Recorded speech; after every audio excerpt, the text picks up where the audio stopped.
muchachos una vez más a la clase de agroestadística 2. El día de hoy vamos a ver lo que es las pruebas de hipótesis que corresponden a la tercera unidad. Comenzaremos con algunos conceptos básicos de las pruebas de hipótesis. Primero que nada, cuando nosotros hemos pasado por muchas situaciones, hacemos una serie de conjeturas. Algunas ideas se nos clavan en la mente y las damos por válida, ¿verdad? Entonces, eso es algo parecido a lo que es la prueba de hipótesis. Para determinar si esas conjeturas, si esas ideas que nosotros tenemos planteadas, se necesitan hacer pruebas, hacer análisis para ver si lo que nosotros decimos es lo correcto o no. Por ejemplo, acá, supongamos que la producción de las vacas lecheras de aquí de la universidad es de 8 litros. Esa es su producción. Que el peso promedio de los cerdos es por encima de los 100 kilogramos. También se pueden hacer otro tipo de preguntas. Eh, yo puedo afirmar de que el 10% de los estudiantes son zurdos. Entonces, siempre son conjeturas, siempre son ideas que nosotros tenemos que determinar a través de un análisis si es verdadero o no lo que nosotros estamos afirmando. Eh, entonces, el concepto para comenzar de lo que es una prueba de hipótesis, que también se le conoce como contraste o test de hipótesis, es aquel procedimiento que me va a permitir aceptar o rechazar las conjeturas que nosotros digamos o las afirmaciones. Eso es en función de los datos obtenidos a través de una muestra. Aquí hay algo importante. Cuando nosotros llevamos a una conclusión de acuerdo a los datos obtenidos en la muestra, entonces esa conclusión puede ser que no sea la indicada, no sea la correcta. Entonces, para ello vamos a tener que afinar un poco siempre lo que es la prueba de hipótesis para tratar de darle solución a eso. Nosotros vamos a estudiar principalmente lo que son las pruebas paramétricas. Las pruebas paramétricas tienen que ver con lo que es la media aritmética poblacional, principalmente. Eh, dentro de los conceptos más importantes que vamos a estar viendo, tenemos lo que es la hipótesis nula. La hipótesis nula la vamos a denotar por una H sub 0. Esa es la que recoge la afirmación de que nosotros hacemos. Por ejemplo, el promedio. La hipótesis nula dice que el promedio es igual a 5. Supongan que 5 es la producción de leche de aquí en la universidad por vaca. Entonces, esa es nuestra conjetura, nuestra afirmación. Entonces, la hipótesis nula va a andar siempre recogiendo la igualdad de algo. También puede ser que se escriban otro tipo de hipótesis, no necesariamente con solamente la igualdad. A veces podemos incluir otras desigualdades. Les voy a mostrar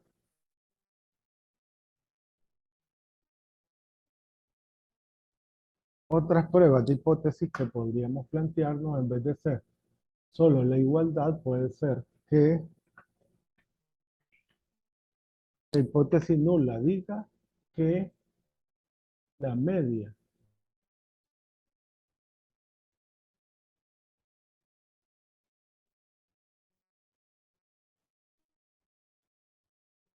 poblacional de un conjunto de datos es menor o igual que 5, pues, que sería el valor como que estamos diciendo, que puede ser 8. pero también puede ser comparación entre dos poblaciones.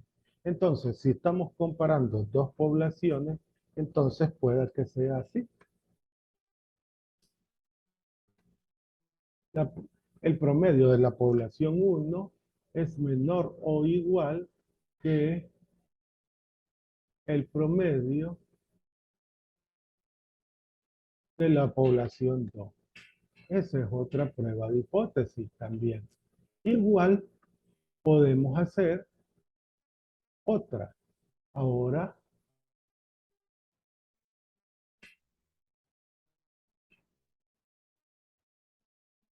puede darse el caso de que, vamos a copiar, vamos a usar este mismo, la desigualdad cambia. Entonces vamos a decir que la hipótesis nula dice en promedio la población uno es mayor o igual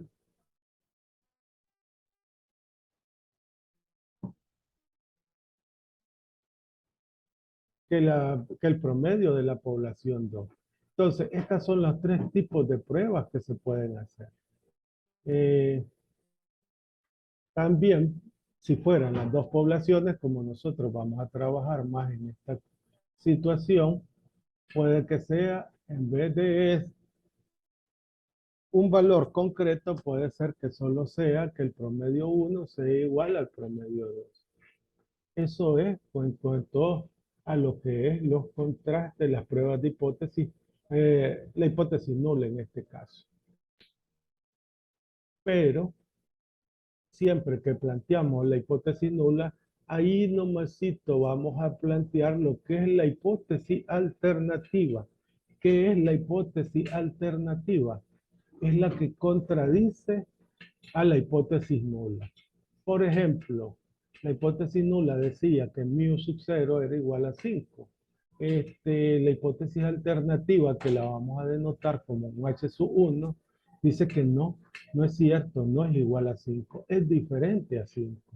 Entonces, ese podría ser un planteamiento. Para cada una de estas, vamos a copiarla más bien acá, para cada una de ellas vamos a tener su contraparte en las hipótesis alternativas. Entonces, siempre van a ir de la mano. Son inseparables, pero al mismo tiempo son mutuamente excluyentes. ¿Qué significa? Que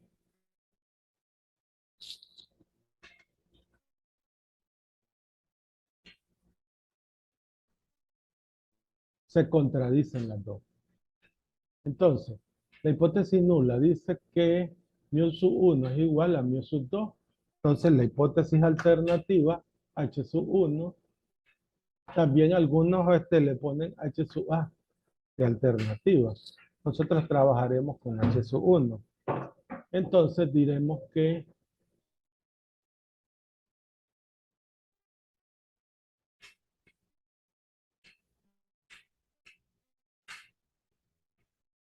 mu sub 1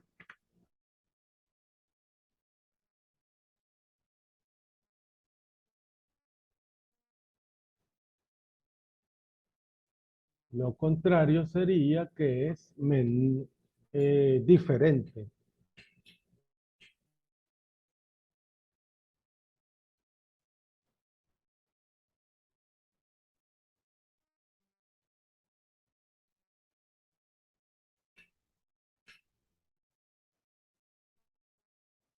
Y la vamos a pegar.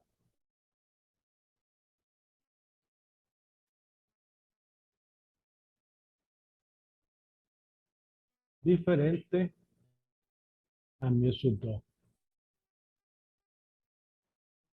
Entonces, como pueden ver, esto se contradice. Ese es para este caso. Cuando tenemos la igualdad, la hipótesis alternativa es la diferencia. Cuando tenemos que es menor o igual a mu sub 2, la hipótesis nula, entonces la hipótesis alternativa será mayor, estrictamente mayor.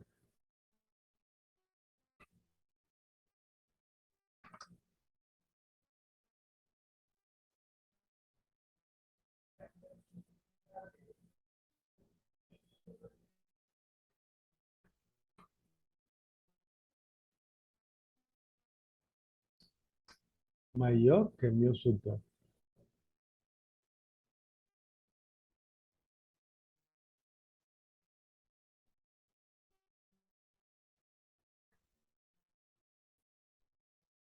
Y cuando tenemos la hipótesis nula, mu1 mayor o igual que mu sub 2, la hipótesis alternativa será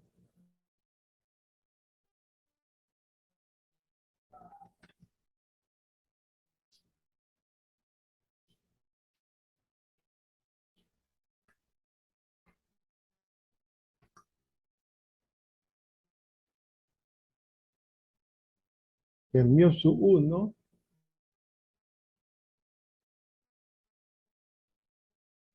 es menor que mu sub 2.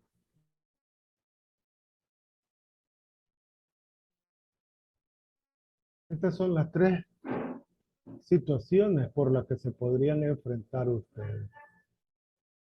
Entonces, aquí siempre van a ir a la par la hipótesis nula y la hipótesis alternativa. Y lo importante es que siempre se van a contradecir. Lo que diga una contradice la otra. Siempre, en todos los casos, se están contradiciendo las hipótesis nula y la hipótesis alternativa. Son inseparables, pero son irreconciliables.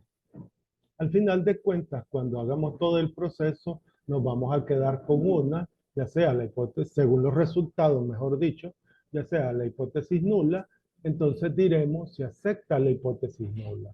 En este caso estamos rechazando la hipótesis alternativa, pero también puede darse el caso que digamos rechazamos la hipótesis nula. Significa que la que están los resultados nos está arrojando como verdadero es la hipótesis alternativa. Entonces, siempre va a ser eso. O nos quedamos con una o nos quedamos con la otra según los resultados. Después tenemos lo que es el estadístico de prueba. El estadístico de prueba viene siendo como la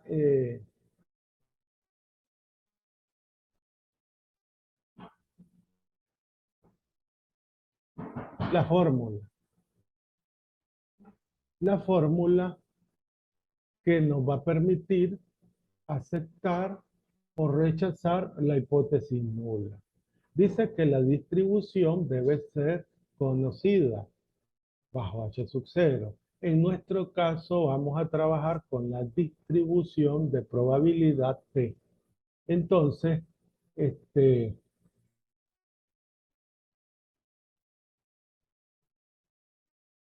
más adelante en el ejemplo vamos a ver cuál es la fórmula para eso, cuál es lo que vamos a estar utilizando.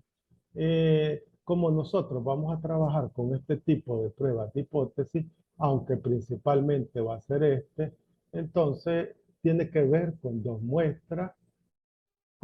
A las dos muestras hay que sacarle las medias respectivas y la desviación estándar también a cada una de ellas.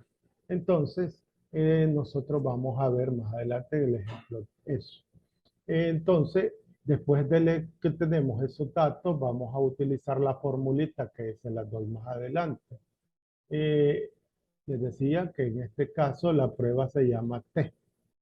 Después tenemos lo que es la región de aceptación. Dice que es el conjunto de valores para el estadístico de muestral de que hace que aceptemos la hipótesis nula si la probabilidad es 1 menos alfa de que sea verdadera. Aquí está en esta gráfica la región de aceptación va a ser esto que está por dentro, entre estos dos rayitas que tenemos acá. Por acá voy a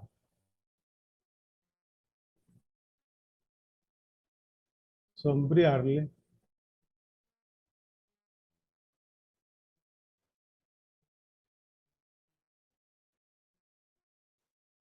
También por acá vamos a sombrearle este, por este otro lado. Esperen un minuto.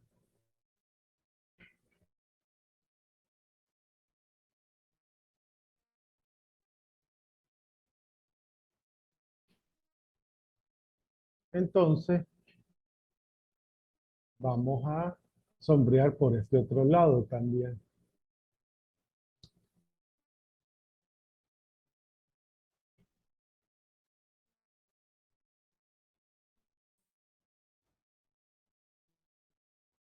Sombreamos.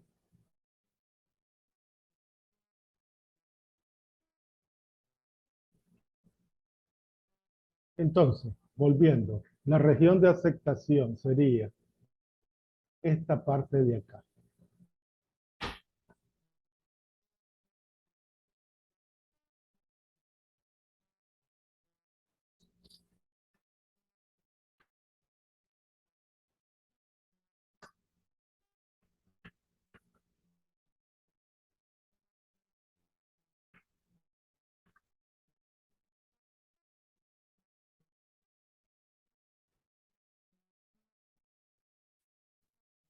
Esta es la región de aceptación, lo que no está sombreado.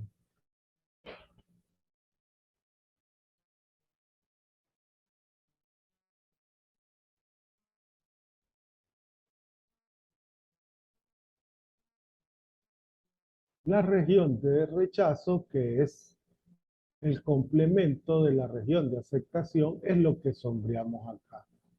Entonces, en este caso tenemos dos áreas, dos regiones de rechazo. En este caso, ahora lo vamos a hacer con este marcador.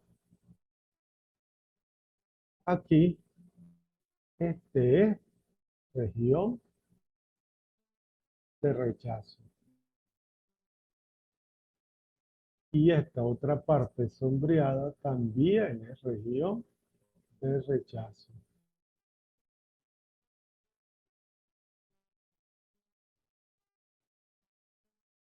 Hay dos regiones de rechazo. ¿Cuándo ocurre esto? Esto se da cuando tenemos este tipo de pruebas. A esto se le llama prueba bilateral o de dos colas porque tiene dos regiones de rechazo. Si fuera este caso, entonces yo me voy a fijar en la hipótesis alternativa, me dice que μ1 mayor que μ2. Entonces, esto quedaría sin sombrear, solo nos quedaría sombreada esta región de rechazo.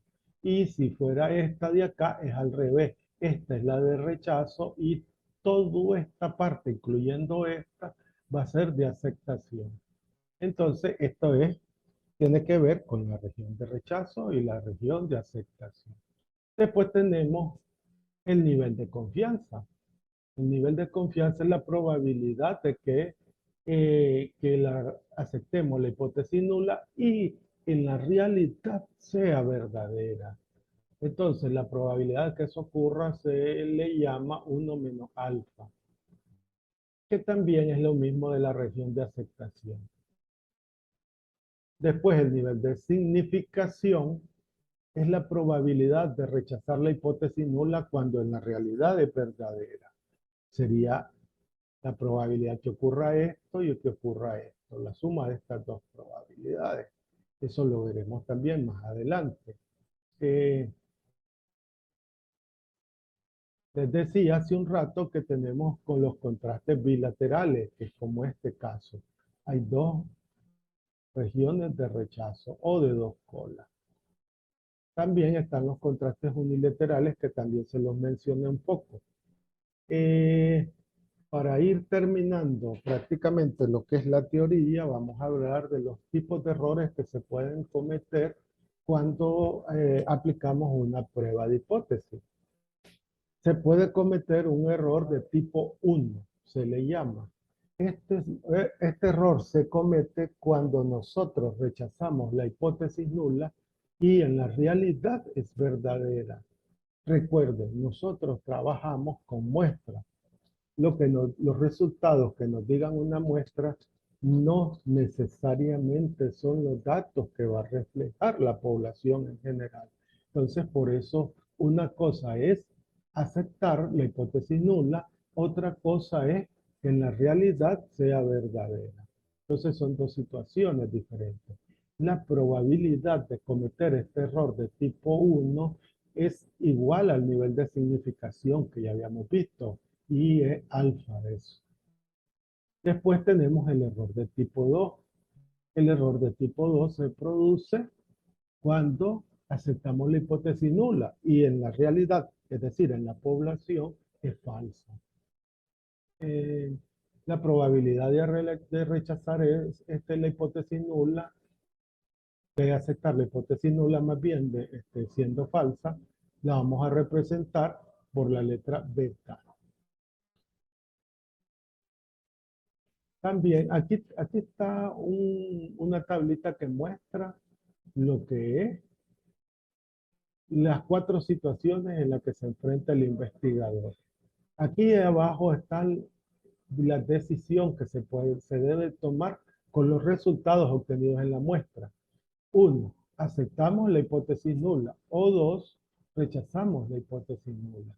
Y lo que ocurre en la realidad, lo que ocurre en la población. Es decir, la población pueda que la hipótesis nula sea verdadera o la hipótesis nula sea falsa, es decir, que la hipótesis alternativa es la verdadera. Entonces, ¿qué ocurre? Puede que los resultados nos digan que vamos a aceptar la hipótesis nula y en la realidad sea verdadera. Eso es correcto, eso está bien.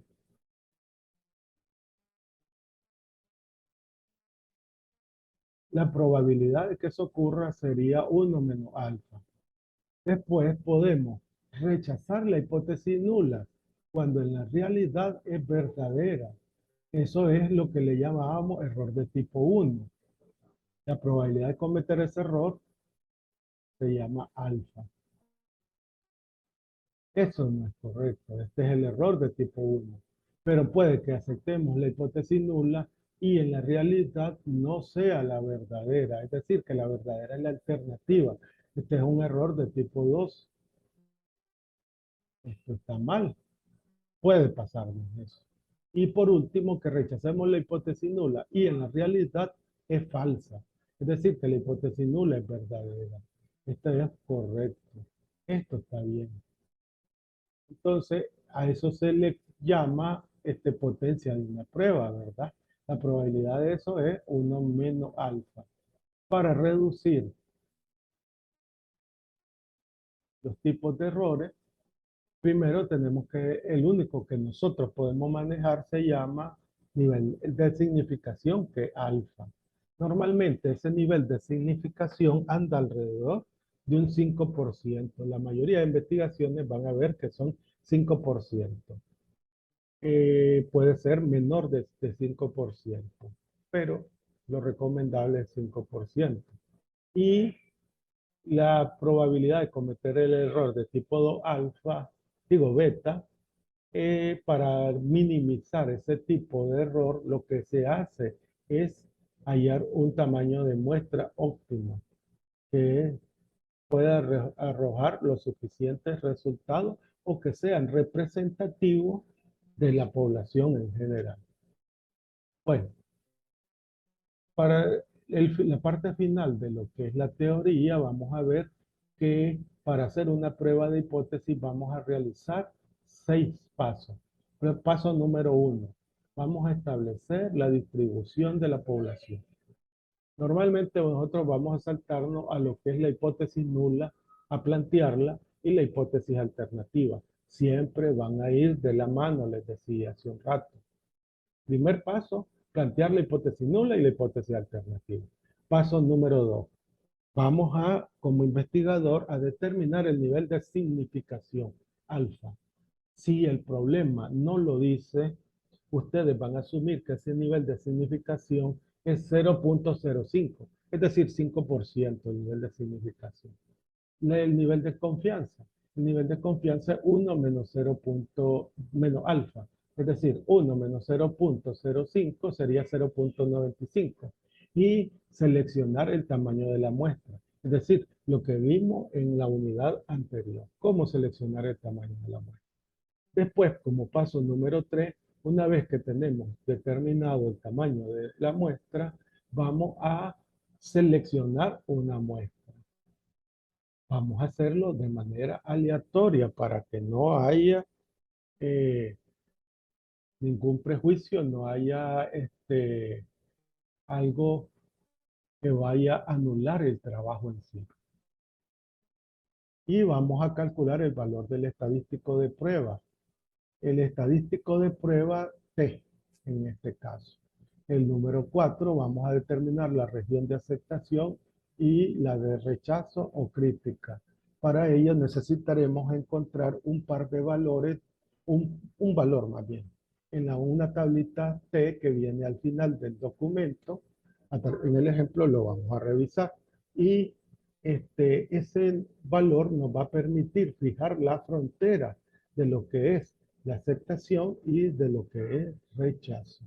En el paso número 5, aceptaríamos la hipótesis nula si el valor del estadístico de prueba, es decir, lo que encontremos en el paso número 3, cae dentro de la región de aceptación. En caso contrario, vamos a rechazar la hipótesis nula. Y por último, conclusión. La conclusión tiene que estar expresada en la información que tenemos cuando nos dan el problema en sí. Aquí tenemos algunas de las cosas que les había mencionado hace un rato. Esto, cuando trabajamos con dos muestras, vamos a obtener dos medias, dos desviaciones estándar. Y el estadístico de prueba que se va a hallar en el paso número 3 va a ser este de aquí. Pero SP al cuadrado está dado por esta formulita. Entonces, vamos al ejemplo. El ejemplo lo vamos a hacer en otro video porque el tiempo no me va a dar. En teoría va a ser suficiente